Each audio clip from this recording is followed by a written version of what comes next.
77문입니다.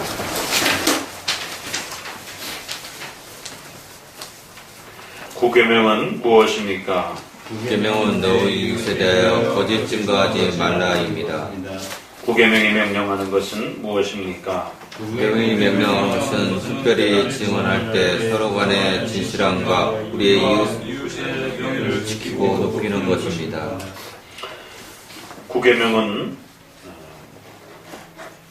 성도들이 살아가는 삶의 중요한 언어 생활인 바로 우리의 말과 우리의 또 언어에 대한 중요한 원칙을 가르치고 있습니다. 인간은 짐승과 다르게 언어라고 하는 아주 독특한 도구를 가지고 인간의 인격이라고 하는 또 인간의 가장 중요한 본성인 또 이러한 인간의 인격적 마음을 또 표출하기도 하고 또 그것을 통하여 의사소통을 하기도 합니다.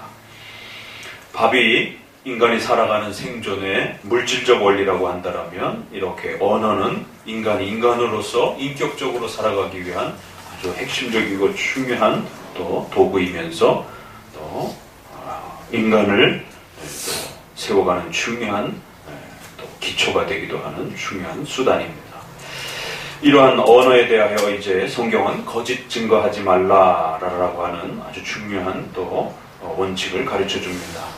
인간의 언어는 타락 이후에 하나님을 영화롭게 하고 또 하나님 앞에 우리의 신앙을 고백하는 이 중요한 이 도구, 또 우리의 가정과 또 우리의 가족들을 세워가는 또 우리 이웃들과 교제하는 또 창조의 질서 속에서 사람들과 함께 살아가는 삶의 터전을 세워가는 가장 중요한 도구였던 바로 이 언어에 대한 부분들이 심각하게 죄 때문에 훼손이 되면서 하나님을 향해서는 숱한 모독과 또 죄악된 말들이 하나님을 부정하는 그런 불신앙의 고백들이 쏟아져 나왔고 또 우리 자신과 이웃을 향해서는 또 이웃과의 삶의 관계를 파괴하는 아주 중요한 또 이러한 죄악들이 또 언어를 통해서 쏟아져 나왔습니다.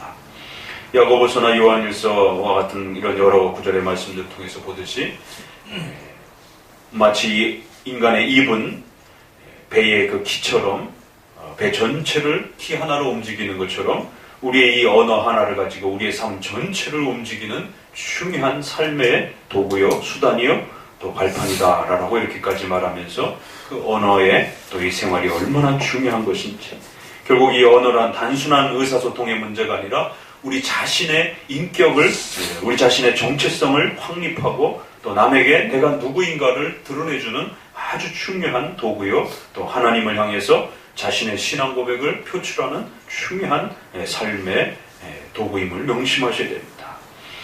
그렇기 때문에 이 언어의 이러한 소중한 가치들이 죄악 이후에 파괴되어지고 망가진 상태에서 과연 이 부분을 어떻게 회복해 갈 것인가? 그래서 구계명은 하나님께 대한 신앙 고백과 또 우리 자신의 삶의 또 삶의 관계 속에서 어떻게 이 언어를 지켜갈 것인지에 대해서 가르칩니다. 특별히 좀 더 하나님과 관련되어 있는 부분들은 3계명과 또 연결되어 있습니다. 하나님을 망령 때 일컫지 말라. 그래서 10계명 중에 또 제일 난해하고 어려운 또 항목이 3계명입니다. 하나님을 망령 때 일컫지 말라. 그러니까 하나님을 함부로 말하지 말아라, 이런 뜻이거든요. 그러니까 하나님과 관련된 그런 언어적 표현과 그 내용들은 주로 좀 더 3계명이 해당이 된다면 우리 자신과 이웃과 관련된 그런 언어적 표현들은 주로 9계명에 또 해당이 되는 것을 보게 됩니다. 9계명이 명령하는 것은 특별히 증언할 때 서로 간의 진실함과 우리와 이웃의 명예를 지키고 높이는 것입니다. 거짓말하지 말라라는 말은 반대로 진리를 말해라, 옳은 것을 이야기하고 말해라 라는 뜻이죠. 그렇기 때문에 특별히 이 언어는 뭔가 우리 자신을 대변하고 증언할 때, 또 더 나아가서는 사회적 관계 속에서 어떤 그 증언을 필요로 할 때, 또 더 나아가서는 법적인 그러한 재판정에 있어서 목숨을 걸고 진실을 대변해야 할 때, 이것은 나 자신뿐만 아니라 부부가 서로 결혼을 할 때도 한평생 신실하게 서로를 배반하지 않고 살겠습니다 라고 하는 또 그러한 상대적 증언이기도 한 것입니다. 결국 그러한 약속과 증언을 통해서 부부가 하나의 또 가정을 이룩하는 것입니다. 여러분이 사회생활을 할 때도 또 역시 마찬가지로 계약서를 쓰면서 그 회사가 요구하는 그러한 내용들을 신실하게 지켜가고 또 회사는 또 여러분에게 노동에 대한 대가를 지불하겠다라고 하는 그러한 신실한 증언들을 서로 약속함으로 사회생활이 이루어져가는 것입니다. 또 우리가 대한민국 국민으로서 또 정당한 또 이런 여러 가지 의무와 책임을 권리를 갖게 되는 것도 또 이러한 많은 또 대사회적 증언 활동들을 통해서 세워져 가는 것입니다. 이처럼 가정으로부터 직장과 사회 전반이 결국 우리의 언어의 이 증언을 통해서 그 관계가 형성되어져 가고 또 이루어져 간다는 것입니다. 그렇기 때문에 이러한 언어적 대화를 통하여 이러한 증언의 이러한 자리들이 세워져 갈 때 서로 간의 진실함과 우리와 이웃의 명예를 지키는 이 두 문제를 먼저 소개합니다. 서로 간에 진실해야 된다는 것. 그 다음에 우리와 이웃의 명예의 문제에 고민해야 된다는 것입니다. 결국 우리의 모든 언어 생활에 있어서 거짓에 대한 부분들을 항상 조심하셔야 되고 진실의 이 부분을 어떻게 지켜나갈 것인가. 또 두 번째는 더 나아가서 나 자신뿐만 아니라 이웃의 이 명예를 어떻게 지키고 높일 것인가. 그래서 구계명에 있어서는 우리의 언어 생활을 통하여 진실함의 문제와 또 그 다음에 더 나아가서 그 진실함은 우리 자신에게 잘 쌓여가면 그것이 하나의 명예가 되는 것입니다. 또 이웃에게도 또 그것이 좋은 그의 인격의 성장을 나타내는 명예가 되는 것입니다. 그 진실의 하나들이 쌓여서 각 사람의 인격됨, 사람됨을 나타내게 되고 결국에는 그 사람의 명예를 쌓아가는 중요한 원리가 된다는 것입니다. 이걸 거꾸로 생각하게 되면 결국 우리의 말과 우리의 그 약속과 우리의 그 증언의 하나 두 개가 훼손되어지고 지켜지지 않고 소홀히 취급되어지게 될 때 결국 우리의 언어와 우리의 인격됨은 진실하지 않다라고 그렇게 사람들로부터 평가되어지고 그러한 평가가 지속적으로 계속되어진다라면 우리는 사람됨에 있어서 인간성에 있어서 아주 수준이 떨어지는 저급한 인간이라고 하는 소위 말해서 사람이 덜 됐다라고 하는 이러한 우리의 인격적 명예가 손상이 당하고 또 훼손당한다는 것입니다. 그렇기 때문에 구계명은 이 진실함의 문제들을 매사에 여러분의 삶 속에서 어떻게 지켜나갈 것인가에 대해서 고민하셔야 된다는 것입니다. 성경은 여기에 대해서 상당히 많은 이야기들을 하고 있습니다. 여러 가지 사건을 통해서 또 잠언서라든가 이러한 말씀들을 통해서는 단편적인 또 그러한 명령들을 통해서 진실함의 적용 범위, 부부지간의 진실함, 또 각종 사회생활 속에서의 진실함, 또 교회 속에서의 또 신앙 고백 속에서 나타나는 진실함, 다양한 이 진실함들을 과연 어떻게 세워갈 것인지에 대해서 특별히 구약 같은 경우에는 부부지간에 이러한 신의가 깨졌을 때 결국 하나님으로부터 저주를 감당하겠다라고 하는 그 말에 진실성이 없을 때는 하나님으로부터 저주를 당하여 죽는 것까지 감당하겠다라고 하는 그러한 저주문을 쓰고 그것을 제사장에게 옆에서 물에 타서 먹는 그러한 참으로 굉장히 심각한 그러한 내용들이 나옵니다. 그래서 그 물을 먹었을 때에 진실한 자는 아무 해를 당하지 않지만 속임을 하고 그렇게 행했던 자는 그 결과 하나님의 저주를 받아 죽는 이러한 어마어마한 일들이.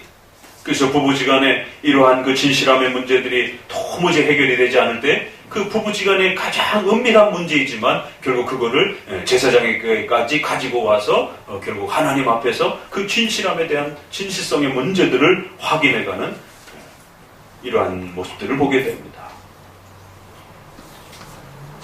우리의 신앙 고백에 있어서는 때로는 이단에게까지, 혹시라도 불신앙자들에게까지 우리의 언어를 통하여 어떤 약속과 진실성을 드러냈을 때는 그것이 종교적으로 심각한 문제가 되지 않는 그런 내용일 때는 반드시 지켜야 된다. 그 진실함의 문제는 이단이냐 불신자냐 악한 자냐를 상관하지 않는다는 것이, 그것은 우리의 말의 진실성에 대한 문제이기 때문에 그것이 하나님 앞에 신앙의 본질을 훼손하지 않는 그런 내용들이라면 우리의 대상이 누구인가 상관없이 신실한 자든 불신실한 자든 모든 사람들을 대상으로 하여 여러분의 입으로부터 나온 그 모든 그 언어적 진실함, 약속, 그러한 내용들은 반드시 지켜져야 한다는 것이. 오늘 우리 시대는 이러한 약속들을 너무나도 헌신짝처럼 여기고 거짓말을 밥 먹듯 하면서 하루 아침에 일어나면서부터 저녁에 잠자리 들기까지 얼마나 많은 거짓말을 쏟아내는지 모릅니다.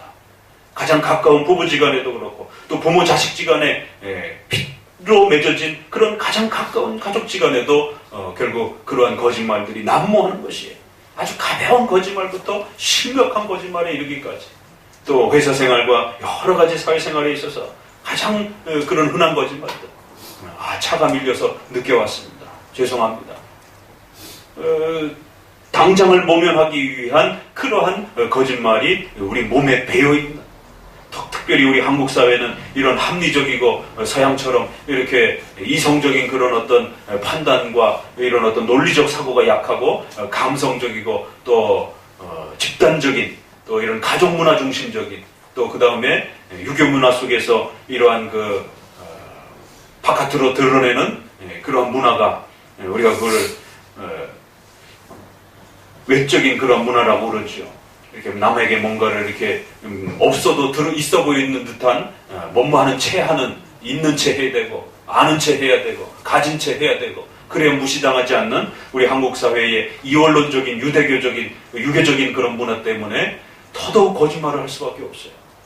있는 척하고 가진 척하고 아는 척하고, 그래야만 사람들로부터 외면당하지 않는 이런 한국 사회의 독특한 문화 때문에 더 많은 거짓말들을, 없으면 없다라고 얘기해야 되는데, 서양 사람들은 그런 부분들이 좀 더 잘 문화적으로 발전이 돼서 없으면 없다고 얘기를 합니다.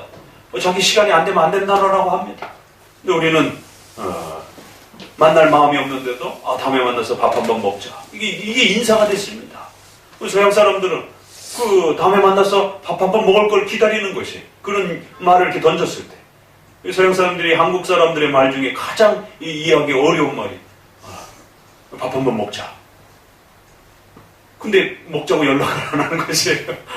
우리의 삶 속에 그러한 생각 없이 던져지는 그런 수많은 거짓말들이, 감성적인 그런 거짓말들이 얼마나 많은지.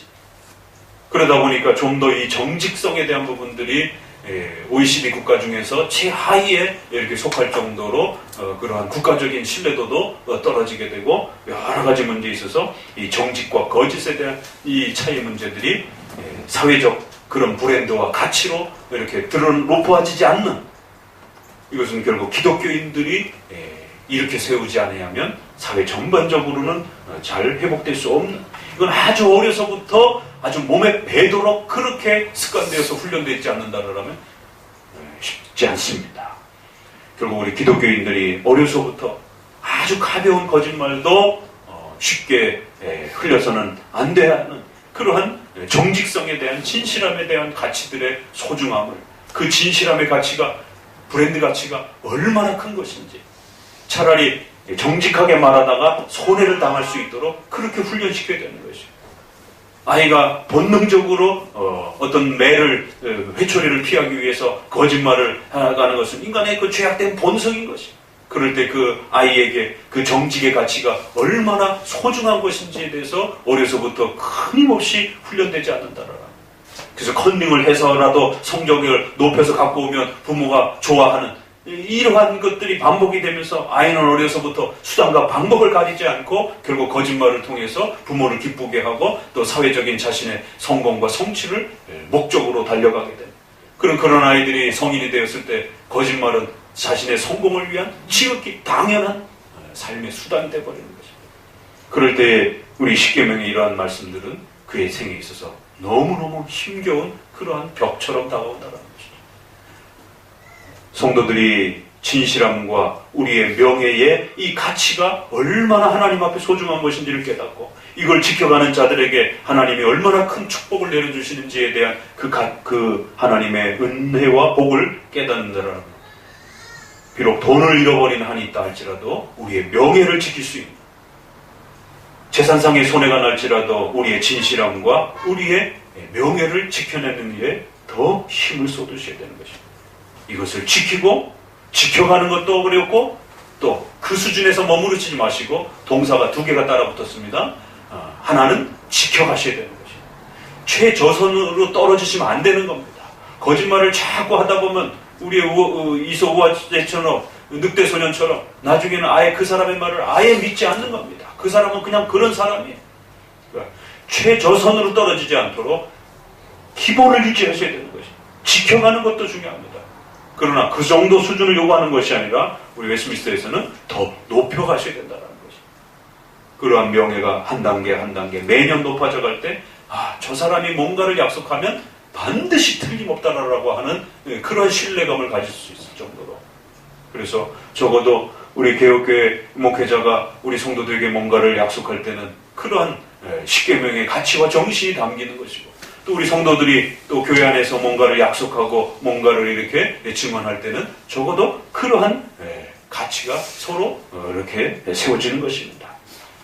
그게 잘 훈련되었을 때 여러분이 가정과 사회에 나가서도 부부지간에 가족지간에도 그러한 진실함이 명예가 잘 세워진다라면 결국 가족을 강력하게 하나로 묶는 어마어마한 끈이 됩니다. 부부가 서로를 믿지 못해요. 어떤 일이 벌어지겠습니까? 그건 지옥을 맛볼 것입니다. 아이들이 부모를 믿지 못해요. 부모가 자녀들의 행동과 부모가 자녀들이 하는 말들을 믿지 않습니다. 어떤 일이 벌어질 것 같아요? 지옥을 맛보실 수 있습니다. 그건 역시 사회생활도 마찬가지입니다. 하나님께서 이 구계명은 우리 인간의 삶에 귀한 복으로 내려주신 겁니다. 여기에서 멀어져 갈수록 우리는 지옥을 맛보게 될 것이고, 비록 힘들고 어려워도 이 구계명을 향하여 한 걸음씩 한 걸음씩 여러분 힘을 내어서 나가게 될 때에 여러분 이 땅에서 천국을 맛보게 될 것입니다. 목회자와 성도가 거짓에 이러한 내용 없이 가장 진실함으로 서로가 서로를 신뢰할 수 있을 때 그 교회가 얼마나 멋있겠습니까? 부부지간에 가족들이 서로가 어떠한 말을 해도 그 말의 진실함을 서로가 가장 강력하게 신뢰할 수 있는, 세상 사람들은 혹시라도 오해가 생길 수 있습니다. 살다 보면. 그래서 많은 세상 사람들은 손가락질을 하고 또 비난을 할 수도 있어요. 그러나 적어도 그 가족만큼은 그 가족들이 어떤 말을 할지라도 믿어주고 그거를 신뢰해준다고 생각해 보세요. 어떤 신뢰감이 그 가족들에게 형성이 될까? 이 세상에서 가장 강력한, 그 누구도 떼어낼 수 없는 그러한 신뢰감과 존중감과 또 서로의 명예를 지키는 그러한 연대와 연합이 형성이 될 것입니다. 바로 이 구계명은 그런 힘이 있는 것입니다. 그래서 서로 간의 진실함과 우리의 명예가 얼마나 소중한 것인지 다시 한번 구계명을 통해서 더 깊이 마음에 새기시기를 주의 말씀으로 권면을 드립니다.